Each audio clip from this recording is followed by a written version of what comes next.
John Cavill, a fantastic fellow and a fashion icon with over 40 years experience in the fashion industry in Australia. There is nothing this fella doesn't know about fashion. John, welcome. Tell me, what do you think of the art? It's beautiful. It's actually so serene, and I find that sort of work very peaceful. And as I just said to you, I love the infinity aspect because it brings a lot of space to rooms as well. John, I'm always worried about what to wear to galleries, what to wear to openings. What are you thinking? What are you seeing today, and what are you thinking? Well, there's a lot of reasonably well-dressed people here, but I think that when artists go to so much trouble and put so much effort and work into their work, and as you know, it's laborious, it takes time, I think we should actually show more reverence for what they're doing and ourselves, and actually dress up a little bit and treat it more respectfully. I agree. Don't be too cruel, but what do you think about my outfit today? You're gorgeous, and I'm not sure about the outfit. John, can you be my fashion fairy godfather and do something about this? Of course I can fix it, but I don't want you to turn into Wonder Woman and disappear on me. Just wait 1 second, I'll find something for you and I'll fix you up. There you go. Instant glamour. Thank you, Johnny. I love it. Mum will be so pleased. Thank you. I really didn't know what to expect when I came to Block today, but I've been blown away. I absolutely love the show, and I've managed to coerce Connor O'Brien, who photographed the last white cloud, into having a chat with me about it. Now, if ever there was a reluctant artist, this is the one. But he's promised he'll just have a quick word to me. Tell me about the show. Where did you shoot it? The work was all made in New Zealand, but I think it's kind of set anywhere. It's not necessarily. It's kind of anyway, maybe a bit European even. So it's for me, very romantic, very sensitive. It makes me think of dreams I've had. Yeah, I think it's not supposed to be a literal.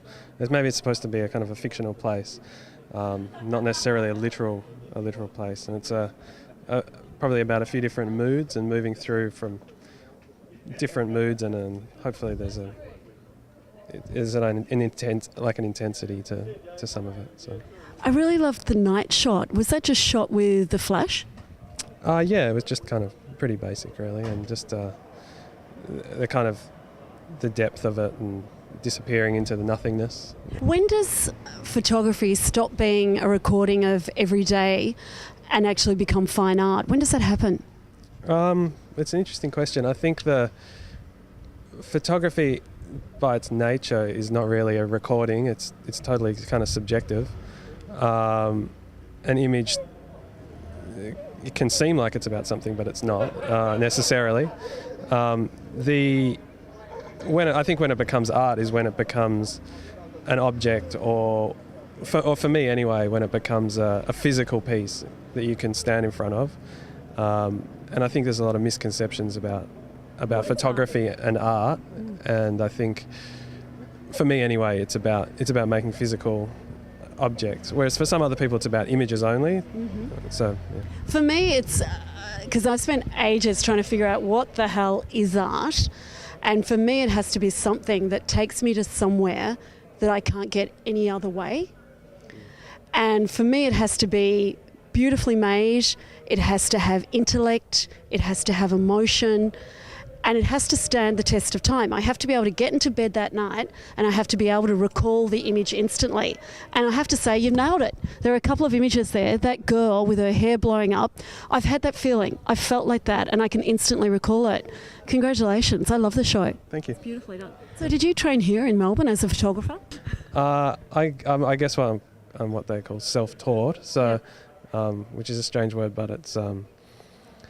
So yeah, I've kind of found my own path and done my own kind of self-education, but everyone should be doing that anyway. So if they're an artist, so. But I grew up in Perth actually, and I've moved around a lot over the last 10 years or so. So, but that life experience, you just can't beat it for a photographer. Yeah, for any artist, I think. So are you postmodern or are you conceptual photographer? I don't know. I love artist. Art speak. I love art speak. Yeah. Artist. Hey, artist. Thank you. Thank you. Jacqueline, what did you think? I think it was a nice show. There were some I really liked. I liked that one of the young woman with her hair blowing around in the wind, and That was stunning, wasn't it? yeah, I thought it was really evocative, and you could sort of feel the temperature in a way. Why did that shot work so very well compared to some of the others? I think that's impossible to say. I mean, perhaps if you're, I don't know. I wouldn't know why it did. I really don't know what I think. I just thought it was the best. Yeah, me too. And Quite clearly it was a knockout, and I did notice as we were leaving it's the only one with a red dot. So I think we picked the winner. For me, it was a show of promise.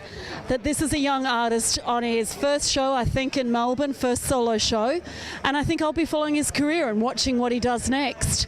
I have that feeling of artist in work, progress, let's see what he does next. no, I thought he was a very serious young man, Yeah. and he had a good approach. Yes. I mean, he was shy, so Yes. it is hard for people to talk about their work.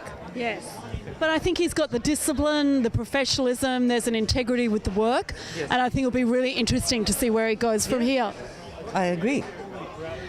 Jacqueline Middleman, you are a guru in photography. Thank you for joining us. Thank you for your words of wisdom and helping me through it. It's been great fun, Andy. Thank you so much.